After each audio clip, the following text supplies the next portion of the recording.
Aqui, você pode estar cercada de elogios, com relacionamento estável, com bons resultados no seu trabalho, mas aqui no fundo, você sente sempre que tem alguma coisa de errada com você. Aliás, você vive se pautando no menos, como se você fosse sempre menos. Menos bonita, menos inteligente, menos capaz, menos interessante, menos culta, enfim. E se tu foi se reconhecendo nesse cenário enquanto eu fui te falando, essa conversa aqui ela vai fazer muito sentido para você. Porque o que está por trás dessa sensação crônica de insuficiência é um dos padrões emocionais mais sabotadores da nossa vida. E aí eu estou falando do complexo de inferioridade. E nesse vídeo aqui eu vou te ajudar a enxergar o funcionamento invisível e cruel desse teu complexo. Você vai entender por que, mesmo quando tudo está bem, a tua mente insiste em dizer que você é menor, que você é inferior. E o mais importante, eu vou te mostrar de onde isso vem, né? E como começar a sair desse ciclo, tudo bem?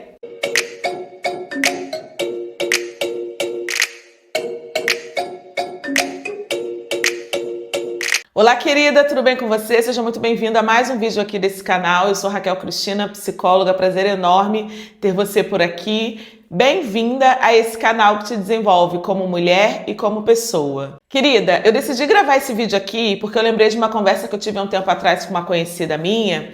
E eu lembro que a gente estava trocando uma ideia do quanto ela se sentia inferior e incapaz. E chegou um ponto da conversa que ela me disse o seguinte: Raquel, às vezes eu tenho vergonha de dizer para as pessoas as minhas qualidades, porque parece que se eu fizer isso, elas vão rir de mim e vão perceber que eu não sou tudo isso. E eu fiquei pensando que talvez seja aí que o complexo de inferioridade se esconde. Ele não é sobre exatamente você se sentir menos. Ele é sobre você acreditar que se você brilha demais, as pessoas vão descobrir que seu valor é só de fachada. E do ponto de vista psicológico, a gente está sim falando de um padrão de auto-rejeição aprendida, muitas vezes construída ainda na tua infância, na tua adolescência. Em vínculos onde você, enquanto criança, não foi validada por quem você era. Você foi validada apenas pelo que você entregava. E isso talvez seja um dos maiores problemas que você pode enfrentar. E eu te digo com tanta propriedade porque foi um problema que eu enfrentei por anos, sabe? E o que eu cheguei à conclusão? Mulheres que foram validadas apenas pelo que elas entregam, elas tendem a confundir potência com servidão. E aí, querida, o nosso cérebro, que aprende por repetição, ele cria uma associação que é super perigosa. Ele entende o seguinte: toda vez que eu mostro o meu valor, eu preciso fazer muito bem feito e muito, porque senão eu corro o risco de estar sempre inferior a todo mundo. E essa crença a gente sabe que cansa, que sobrecarrega, que faz a gente criar padrões inflexíveis de perfeccionismo e isso te adoece. Entende a importância desse vídeo aqui? A ideia hoje é que talvez eu consiga trazer clareza para você sobre esse padrão, clareza sobre o teu complexo de inferioridade, porque a ideia é que hoje eu consiga te explicar o que é, quais são os fatores de manutenção. E essa playlist, ele é um dos primeiros vídeos de uma playlist gigante que eu tô criando, que é quase um curso aqui no YouTube. É um dos vídeos mais importantes, porque fala logo do início, né? De como funciona o teu complexo de inferioridade. Aliás, eu tô aqui pensando agora, esse é um dos vídeos da série das coisas que eu gostaria de ter recebido lá atrás, quando eu ainda não podia pagar por psicoterapia. É um vídeo muito bom, de fato, com um exercício muito bacana no final. E agora eu acho que a gente precisa começar a entender do começo o que de fato é esse complexo de inferioridade. E a ideia desse canal aqui, eu não sei se você já percebeu, é trazer a psicologia para perto de você, então eu vou te explicar de uma forma muito simples e muito direta. O complexo de inferioridade é uma percepção distorcida e crônica que você tem de si mesma. É quando em qualquer situação você se percebe como alguém menor, menos capaz, menos valiosa e insuficiente em relação às outras pessoas. E que fique claro que ele não é só uma insegurança momentânea, tá? Ao contrário, ele é um padrão persistente de sentimentos de inadequação e de inferioridade e de falta de valor pessoal. Eu considero ele uma estrutura interna que foi sendo formada dentro de você com raízes muito profundas. E que hoje, enquanto mulher adulta, faz você duvidar da sua capacidade mesmo quando você tem provas de que você está indo bem. É como se tivesse uma voz aqui dentro dizendo, ó, tu não é suficiente, tu não é boa o bastante. Em algum momento as pessoas vão perceber isso. As pessoas chamam um pouquinho de síndrome da impostora, que também tem essa voz, né? E nós duas sabemos que essa voz ela não surgiu do nada. Ela foi sendo construída ao longo da vida. O que acontece? Quando a gente nasce uma folha quase em branco, se não fossem os nossos fatores genéticos. Então, quando você é pequenininha, você não tem uma construção de identidade. Uma criança, ela não consegue se conceituar como burra, como inteligente, como lerda. É o outro que vai dizendo isso sobre ela. E dependendo do ambiente em que você cresceu, seja na tua família ou nas primeiras experiências escolares, você foi construindo essas crenças de insuficiência, de incapacidade, de ineficiência sobre você mesma. E não dá pra gente negar que o complexo de inferioridade se inicia na infância e na adolescência. Não é uma coisa de agora. E quando eu falo nosso, eu me incluo, porque por anos da minha vida eu fui uma mulher que tinha complexo de inferioridade muito enraizado. Nosso pai. Foi um rolê para eu conseguir romper com esse ciclo. E depois que eu rompi, a parte boa, né? Eu vejo que finalmente eu consigo ter uma vida mais leve, atingir meus objetivos, parar de me comparar e conseguir ter uma vida que faz muito sentido para mim. E tem um fato curioso que talvez você se reconheça. Eu lembro que eu vivia cansada, esgotada, na verdade. Parecia que a minha cabeça era um trânsito da Índia, sabe aquela coisa confusa? Por quê? O complexo de inferioridade, ele geralmente vem acompanhado de muito esforço para a gente compensar ou mascarar as nossas próprias percepções de incapacidade e de insuficiência. Então, querida, é muito perfeccionismo, é muita autocrítica, é muito autojulgamento, é muita necessidade de validação. Tá tudo no pacote, né? Bom, o que eu vou fazer agora? Eu vou te explicar quais são os fatores de origem, dividido por área, para que você tenha clareza de onde pode ter nascido o teu complexo de inferioridade. Eu já identifiquei e ressignifiquei o meu e está na hora de você fazer isso com o teu. O primeiro fator que eu separei é o fator ambiental. E aí a gente está falando do solo que você cresceu. Querida, alguns ambientes eles não precisam ser abertamente abusivos para te deixar marcas profundas. Às vezes, bastou você crescer sendo comparado o tempo todo. Do tipo, por que você não é igual a tua irmã? Olha como é que fulana é estudiosa e você não. Você deveria aprender com ela. Essas frases, elas vão entrando na tua alma feito agulhas, assim. E aos poucos você aprende que ser você mesma não é suficiente. Que sempre tem alguém melhor, sabe? E para piorar, se o teu ambiente familiar foi marcado por críticas constantes, rigidez emocional, frieza afetiva, a mensagem que você pode ter internalizado é ainda um pouco mais dura. Eu preciso me esforçar demais para ser aceita. Eu não posso falhar. É um problema. Segundo fator que eu separei é o fator emocional. E a gente vai falar das feridas suas que ninguém viu. Talvez você tenha sido uma criança mais sensível, daquela que percebia tudo pelo olhar, no tom de voz, no silêncio dos adultos. E sabe o que acontece com crianças assim? Tô lembrando que eu era uma criança assim. Elas absorvem o desamor como se fossem culpa delas. Eu até me emociono um pouco com isso. Aliás, se você tem uma filha, uma afilhada ou qualquer outra criança próxima de você, entende uma coisa. Quando você maltrata, magoa uma criança, ela não fica triste com você. Ela passa a achar que a culpa é dela. E ela passa a odiar ela mesma. Então presta muita atenção na forma como você trata uma criança. Porque na cabeça da criança as coisas funcionam assim. Se a minha mãe está distante, é porque eu não sou boa o suficiente. Se o meu pai não brinca comigo, é porque tem algo de errado comigo, eu sou chata, tá? E o mais doloroso para essa criação, para essa criança, é o abandono sutil, que os adultos estavam ali fisicamente presentes, mas estavam emocionalmente desconectados. Isso cria um tipo de vazio, cria um buraco de pertencimento, de você se sentir até hoje sozinha, mesmo quando você está rodeada de pessoas. Esse tipo de rejeição silenciosa gera uma pergunta interna que acompanha a gente assim por anos. O que tem de errado comigo, né? Terceiro fator que eu separei é o fator comportamental. O que você aprendeu a reprimir dentro de si?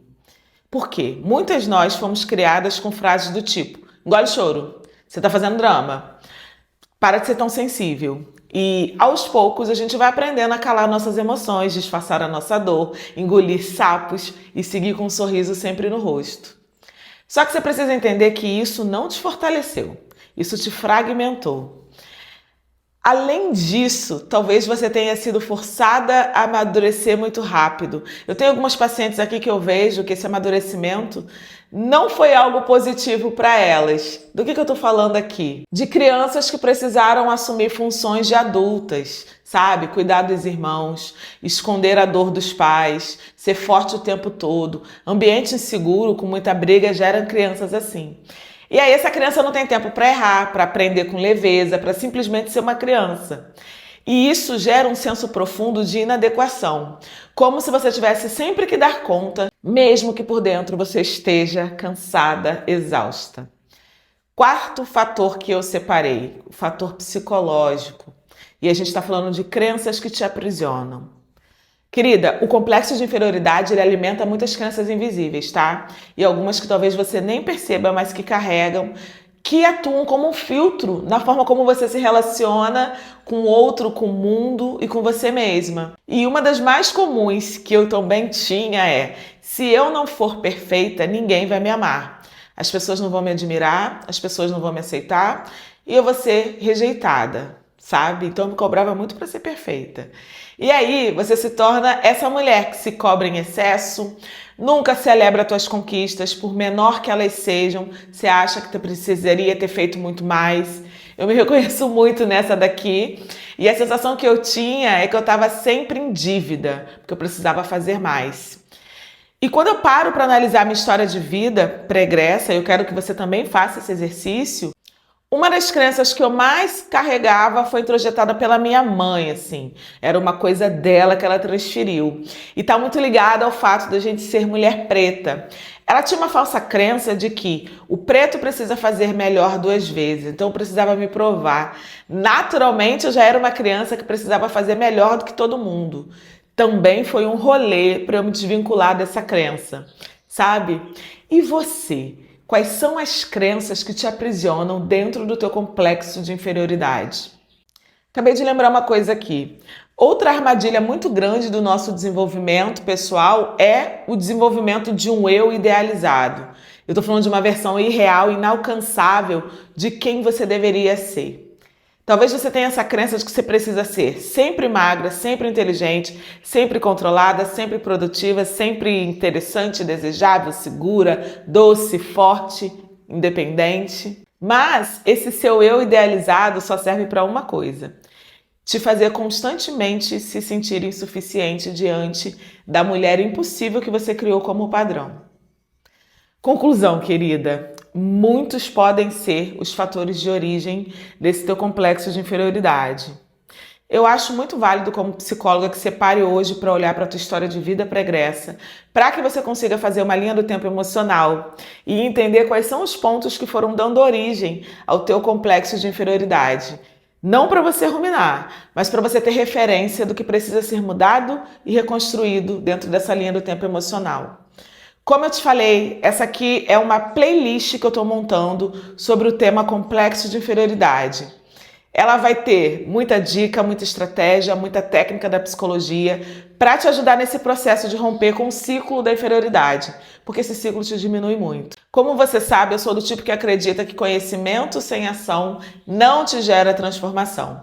Então o que eu vou fazer? Eu vou deixar um exercício terapêutico gratuito para você já fazer hoje, já que a gente tem uma playlist que vai funcionar como um grande curso. Eu acho importante você já começar a exercitar. O nome do exercício é Linha do Tempo do seu complexo de inferioridade. Qual é o objetivo dele? Te ajudar a identificar as raízes emocionais do teu complexo de inferioridade, reconhecer os gatilhos da tua autopercepção distorcida e começar a criar uma nova narrativa interna que seja mais justa e mais compassiva com a mulher que você é hoje, que é a mulher que você dá conta de ser. Vou deixar o link dele aqui na descrição, ele é gratuito. Ele é um presente meu para você começar o teu processo de autoconhecimento. São perguntas que eu faria aqui no meu consultório para as mulheres que eu atendo, para que elas começassem a entender de onde vem esse complexo de inferioridade delas. Então eu acho que é muito pertinente você fazer. tá? Porque eu acredito que não adianta você assistir um vídeo que te impacta muito se você não começa a aplicar aquilo que você aprendeu na sua vida. Mas, se você quer dar um passo um pouco mais profundo, que eu acho que é ideal, tá? Para resolver esse teu complexo de inferioridade, eu te indico fazer o meu psicodesafio Sua Autoestima no Topo. Por quê? O complexo de inferioridade é um dos sintomas de quem tem baixa autoestima. E o psicodesafio, ele é um curso completo, profundo, extremamente transformador, que vai colocar a tua autoestima saudável. Eu, como psicóloga, eu tenho o entendimento que a nossa autoestima, ela é a base da nossa saúde mental. Por isso, eu fiz um curso que eu gostaria de ter recebido lá atrás, né, quando eu não conseguia investir em autoconhecimento. Eu arrisco a dizer que é um dos melhores cursos de reestruturação da nossa autoestima que está aqui no mercado. Eu coloquei muita técnica da terapia cognitivo-comportamental, muita estratégia que eu uso aqui nos meus consultórios com as minhas pacientes. Também vou deixar o link dele aqui embaixo e se for o seu momento de investir na sua autoestima, investe, porque você vai colher resultados em várias outras áreas, tá? Relacionamento, trabalho, enfim. Agora me conta uma coisa, esse vídeo aqui, ele fez sentido para você? Se sim, você já curte para o algoritmo saber. Porque todas as vezes que você curte, o algoritmo entende que ele é um vídeo relevante e dispara ele para o maior número de pessoas. E aí você me ajuda com o meu propósito de vida, que é ter um mundo cheio de mulheres bem resolvidas. E se esse é o teu primeiro vídeo aqui no canal, já se inscreve e ativa o sininho, porque agora em julho eu tô trazendo vídeo quase todos os dias para te ajudar a se desenvolver como mulher e como pessoa. Beijo no teu coração, até o próximo vídeo, tá?